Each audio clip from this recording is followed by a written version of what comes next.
नमस्कार दोस्तों। एक बार फिर आप सभी का स्वागत है उत्तर प्रदेश की आज की ताजा, बड़ी और अहम खबरों के इस विशेष बुलेटिन में। प्रदेश की राजनीति से लेकर किसानों, युवाओं, छात्रों और आम जनता से जुड़ी हर बड़ी जानकारी आज हम आपके सामने विस्तार से रखने वाले हैं। आगे बढ़ने से पहले आपसे एक छोटा सा अनुरोध है, वीडियो को लाइक जरूर करें, अपनी राय कमेंट में लिखें और यह भी बताएं कि आप उत्तर प्रदेश के किस जिले, शहर या गांव से हमें देख रहे हैं। सबसे पहले बात पंचायत चुनाव को लेकर। उत्तर प्रदेश में त्रिस्तरीय पंचायत चुनाव को लेकर लंबे समय से चल रही अटकलों पर अब लगभग विराम लग चुका है।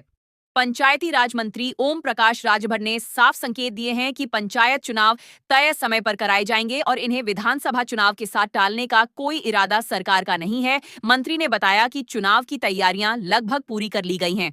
बैलेट पेपर की छपाई पूरी हो चुकी है और वे सभी जिलों तक पहुंचाए जा चुके हैं। चुनाव ईवीएम के जरिए नहीं बल्कि मतपत्रों से ही कराए जाएंगे। राजभर के मुताबिक मतदाता सूची को अंतिम रूप देने की प्रक्रिया तेज कर दी गई है और 28 फरवरी 2026 को वोटर लिस्ट का अंतिम प्रकाशन किया जाएगा। निर्वाचन आयोग द्वारा घर घर सत्यापन का काम जारी है ताकि कोई भी पात्र मतदाता सूची से वंचित न रहे। मंत्री ने संभावित उम्मीदवारों को सलाह दी है कि वे अंतिम सूची आने से पहले अपने समर्थकों का नाम जरूर जुड़वा लें।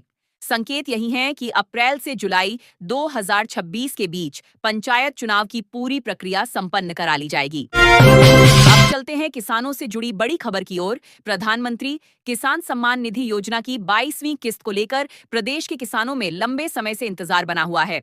ताजा संकेतों के अनुसार यह इंतजार अब ज्यादा लंबा नहीं रहने वाला। पीएम किसान योजना की आधिकारिक वेबसाइट में हाल ही में अपडेट किया गया है, जिसके बाद माना जा रहा है कि किस्त की तारीख का ऐलान जल्द हो सकता है। हालांकि अभी तक सरकार की ओर से कोई औपचारिक घोषणा नहीं की गई है। कृषि विभाग ने इस बीच किसानों को सतर्क किया है। विभाग का कहना है कि जिन किसानों ने अब तक अपनी फार्मर आईडी या फार्मर रजिस्ट्री नहीं कराई है, उनकी 22वीं किस्त अटक सकती है। साथ ही भविष्य की कई योजनाओं का लाभ भी रुक सकता है। इसलिए किसानों से अपील की जा रही है कि वे समय रहते अपना पंजीकरण पूरा कर लें ताकि खाते में आने वाले 2000 रुपये बिना किसी बाधा के ट्रांसफर हो सकें। इसी क्रम में उत्तर प्रदेश सरकार ने किसानों को एक और बड़ी राहत देने की घोषणा की है। खेती की बढ़ती लागत और महंगाई को देखते हुए राज्य सरकार ने आधुनिक कृषि यंत्रों और औजारों की खरीद पर सब्सिडी देने का फैसला किया है। एसएमएम योजना 2025 से 26 के तहत छोटे, सीमांत और अनुसूचित जाति के किसानों को 50% तक अनुदान दिया जाएगा। अन्य श्रेणी के किसानों को भी 40% तक सब्सिडी का लाभ मिलेगा। सरकार का उद्देश्य खेती को कम खर्चीला बनाना और किसानों की आमदनी बढ़ाना है। अब शिक्षा क्षेत्र से जुड़ी अहम खबर। इलाहाबाद हाईकोर्ट ने उत्तर प्रदेश में फर्जी दस्तावेजों के आधार पर सरकारी नौकरी पाने वाले शिक्षकों के खिलाफ सख्त रुख अपनाया है। कोर्ट ने राज्य सरकार को निर्देश दिया है कि पूरे प्रदेश में ऐसे मामलों की व्यापक जांच कराई जाए। हाईकोर्ट का साफ कहना है कि फर्जी प्रमाण पत्रों के जरिए नौकरी पाने वालों को किसी भी सूरत में बख्शा नहीं जाएगा। इस फैसले के बाद शिक्षा विभाग में हलचल तेज हो गई है और बड़ी कार्रवाई की संभावना जताई जा रही है। के साथ न्यायपालिका से जुड़ा एक और महत्वपूर्ण फैसला सामने आया है। इलाहाबाद हाईकोर्ट ने कहा है कि शादी का झूठा वादा कर आपसी सहमति से बनाए गए शारीरिक संबंध को अपने आप में आपराधिक कृत्य नहीं माना जा सकता। कोर्ट ने स्पष्ट किया कि यदि संबंध दोनों की सहमति से बने हों तो केवल बाद में शादी न होने की स्थिति में इसे आपराधिक धोखा नहीं कहा जा सकता। यह फैसला कई मामलों में एक अहम मिसाल माना जा रहा है। प्रदेश में कानून व्यवस्था और प्रशासनिक सख्ती को लेकर मुख्यमंत्री योगी आदित्यनाथ का रुख एक बार फिर चर्चा में है। हाल ही में एनकाउंटर को लेकर उठे सवालों पर मुख्यमंत्री ने दो टूक जवाब दिया है। उन्होंने कहा कि पुलिस को पिस्तौल और ट्रेनिंग इसलिए दी जाती है ताकि वह अपराधियों का सामना कर सके। अगर अपराधी गोली चलाएगा तो पुलिस मूक दर्शक नहीं बनी रहेगी। मुख्यमंत्री के इस बयान को अपराध के खिलाफ सरकार की जीरो टॉलरेंस नीति से जोड़कर देखा जा रहा है। उनका साफ कहना है कि अपराधियों से उसी भाषा में निपटा जाएगा जिसे वे समझते हैं। इसी बीच हाईकोर्ट ने बुलडोजर कार्रवाई को लेकर प्रदेश सरकार को आईना दिखाया है। इलाहाबाद हाईकोर्ट ने नाराजगी जताते हुए कहा है कि सुप्रीम कोर्ट के स्पष्ट निर्देशों के बावजूद प्रदेश में दंडात्मक तोड़फोड़ की घटनाएं सामने आ रही हैं। कोर्ट ने कहा कि किसी व्यक्ति पर आरोप लगने मात्र से उसके घर या रिश्तेदारों की संपत्ति गिरा देना कानून के दायरे में नहीं आता। अदालत ने प्रशासन को चेतावनी दी है कि कानून से ऊपर कोई नहीं है और कार्रवाई संवैधानिक दायरे में ही होनी चाहिए। अब बात युवाओं और रोजगार से जुड़ी योजनाओं की। मुख्यमंत्री योगी आदित्यनाथ ने प्रदेश के हर जिले में युवाओं को उनके ही इलाके में रोजगार देने की दिशा में बड़ा कदम उठाने के निर्देश दिए हैं। सरकार हर जिले में सरदार वल्लभ भाई Patel employment and industrial zone विकसित करने की तैयारी में है। करीब 50 एकड़ में बनने वाले इन जोनों में स्किल ट्रेनिंग, रोजगार, स्वरोजगार और उद्यमिता से जुड़ी सभी सुविधाएं एक ही स्थान पर उपलब्ध कराई जाएंगी। यहां एमएसएमई, सर्विस सेक्टर और प्लग एंड प्ले इंडस्ट्री को बढ़ावा दिया जाएगा। इस योजना की शुरुआत हाल ही में की गई थी और अब इसे जमीन पर उतारने की तैयारी तेज कर दी गई है। बेरोजगार युवाओं के लिए एक और अच्छी खबर सामने आई है। मेरठ में फरवरी के अंतिम सप्ताह में रोजगार महाकुंभ का आयोजन किया जा रहा है। 3 दिवसीय इस आयोजन में हजारों युवाओं को सीधे कंपनियों से जुड़ने और नौकरी पाने का मौका मिलेगा। आयोजन में अलग अलग सेक्टर की कंपनियां भाग लेंगी और मौके पर ही चयन प्रक्रिया पूरी की जाएगी। सरकार का दावा है कि इससे युवाओं को रोजगार की तलाश में दूसरे शहरों की ओर पलायन नहीं करना पड़ेगा। अब शिक्षा और छात्र राजनीति से जुड़ी खबर। विश्वविद्यालय अनुदान आयोग से जुड़े नए कानून को लेकर बनारस हिंदू विश्वविद्यालय में माहौल गर्मा गया है। ओबीसी, एससी और एसटी वर्ग के छात्रों ने इस कानून को लागू करने की मांग को लेकर प्रदर्शन किया। छात्रों का कहना है कि यह कानून उच्च शिक्षा में समान अवसर और सामाजिक न्याय को मजबूत करेगा। प्रदर्शन के दौरान सुरक्षा व्यवस्था कड़ी रखी गई और पुलिस बल की तैनाती की गई। छात्रों ने चेतावनी दी है कि जब तक उनकी मांगें नहीं मानी जाती, आंदोलन जारी रहेगा। यूजीसी कानून को लेकर सियासत भी तेज हो गई है। इस मुद्दे पर पूर्व कैबिनेट मंत्री स्वामी प्रसाद मौर्य का विवादित बयान एक बार फिर चर्चा में है। उन्होंने केंद्र और प्रदेश सरकार पर निशाना साधते हुए कहा कि यूजीसी कानून के विरोध में आवाज उठाई जानी चाहिए। साथ ही उनके द्वारा दिए गए जातिगत बयान ने राजनीतिक माहौल को और गर्मा दिया है। इस बयान पर अलग अलग राजनीतिक दलों की तीखी प्रतिक्रियाएं सामने आ रही हैं।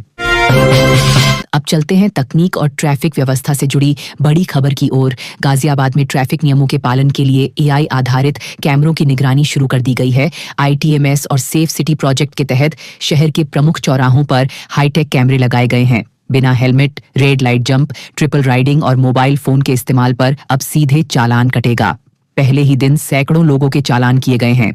खास बात यह है कि इसमें किसी मानवीय हस्तक्षेप की जरूरत नहीं है और चालान की जानकारी सीधे मोबाइल पर एसएमएस के जरिए भेजी जा रही है। अब बात बोर्ड परीक्षाओं और छात्रों से जुड़ी अहम जानकारी की। उत्तर प्रदेश बोर्ड ने हाई स्कूल और इंटरमीडिएट परीक्षाओं को लेकर सख्त तैयारी शुरू कर दी है। 18 फरवरी 2026 से शुरू होने वाली परीक्षाओं के मद्देनजर पूरे प्रदेश में हाई अलर्ट घोषित किया गया है। बोर्ड ने 18 जिलों को विशेष रूप से संवेदनशील श्रेणी में रखा है। इन जिलों में परीक्षा केंद्रों पर अतिरिक्त निगरानी, फ्लाइंग स्क्वाड और प्रशासनिक अधिकारियों की तैनाती की जाएगी। जिलाधिकारियों को साफ निर्देश दिए गए हैं कि परीक्षा की शुचिता से कोई समझौता न हो। बोर्ड ने छात्रों और अभिभावकों को सोशल मीडिया पर फैल रही अफवाहों से सतर्क रहने की सलाह भी दी है। फर्जी प्रश्न पत्र, परीक्षा तिथि बदलने और रिजल्ट को लेकर झूठी खबरें फैलाने वालों पर कड़ी कार्रवाई की चेतावनी दी गई है। बोर्ड का कहना है कि किसी भी सूचना के लिए केवल आधिकारिक वेबसाइट और नोटिस पर ही भरोसा किया जाए। अब अंतर्राष्ट्रीय यात्रियों से जुड़ी एक बड़ी राहत की खबर। भारत सरकार के नए बैगेज नियमों के तहत विदेश से आने वाले यात्री अब तय सीमा तक का सामान टैक्स फ्री ला सकेंगे। नए नियमों के अनुसार तय मूल्य सीमा तक लाए गए व्यक्तिगत सामान पर कस्टम ड्यूटी नहीं लगेगी। इससे खास तौर पर विदेश से लौटने वाले कामकाजी लोगों और प्रवासी भारतीयों को राहत मिलेगी। सरकार का उद्देश्य यात्रियों की सुविधा बढ़ाना और हवाई अड्डों पर अनावश्यक विवाद को कम करना है। अब बात करते हैं कृषि क्षेत्र से जुड़ी एक और महत्वपूर्ण फैसले की। यूरिया के पैकेट को लेकर केंद्र सरकार ने बड़ा बदलाव किया है। अब किसानों को 45 किलो की जगह 40 किलो का यूरिया बैग मिलेगा। सरकार का कहना है कि इस कदम का उद्देश्य खेतों में यूरिया के अत्यधिक उपयोग को नियंत्रित करना और मिट्टी की सेहत को सुधारना है। हालांकि कई किसान संगठनों का मानना है कि इससे उन्हें अतिरिक्त बोझ उठाना पड़ सकता है और बाजार में किल्लत बढ़ने की आशंका है। इस फैसले को लेकर प्रदेश भर में मिली जुली प्रतिक्रिया देखने को मिल रही है। इसी बीच उत्तर प्रदेश सरकार ने किसानों के लिए सिंचाई सुविधाओं को बेहतर बनाने की दिशा में भी कदम बढ़ाया है। जल संरक्षण को बढ़ावा देने के लिए पूरे प्रदेश में विशेष अभियान चलाने की तैयारी की जा रही है। मुख्यमंत्री लघु सिंचाई योजना के तहत नए नलकूपों का निर्माण किया जाएगा और पुराने चेक डैमों की मरम्मत की जाएगी। जल शक्ति विभाग को निर्देश दिए गए हैं कि जल संकटग्रस्त इलाकों को प्राथमिकता दी जाए ताकि किसानों को समय पर पानी मिल सके। अब मत्स्य पालकों के लिए राहत भरी खबर। प्रदेश सरकार ने मछली पालन से जुड़े किसानों के लिए बीमा सुविधा शुरू कर दी है। इस योजना के तहत बाढ़, बीमारी या तकनीकी खराबी से मछलियों को होने वाले नुकसान की भरपाई की जाएगी। पंजीकरण की प्रक्रिया यूपी फिश फार्मर ऐप के जरिए की जा सकती है। बीमा coverage new India insurance company द्वारा दिया जाएगा। सरकार का कहना है कि इससे मत्स्य पालकों को प्राकृतिक आपदाओं से होने वाले आर्थिक नुकसान से सुरक्षा मिलेगी और मछली उत्पादन को बढ़ावा मिलेगा। अब रियल एस्टेट और जमीन से जुड़े नियमों पर नजर डालते हैं। नोएडा के नए विकसित हो रहे क्षेत्रों में जमीन बिक्री को लेकर नियमों में बदलाव का प्रस्ताव भेजा गया है। नए नियमों के तहत किसान या जमीन मालिक को अपनी भूमि बेचने से पहले नोएडा प्राधिकरण को प्रस्ताव देना होगा। यदि प्राधिकरण तय समय के भीतर जमीन खरीदने में असमर्थता जताता है, तभी किसी तीसरे पक्ष को बिक्री की अनुमति मिलेगी। सरकार का कहना है कि इस व्यवस्था से अवैध निर्माण पर रोक लगेगी और भविष्य की जरूरतों के लिए जमीन सुरक्षित रखी जा सकेगी।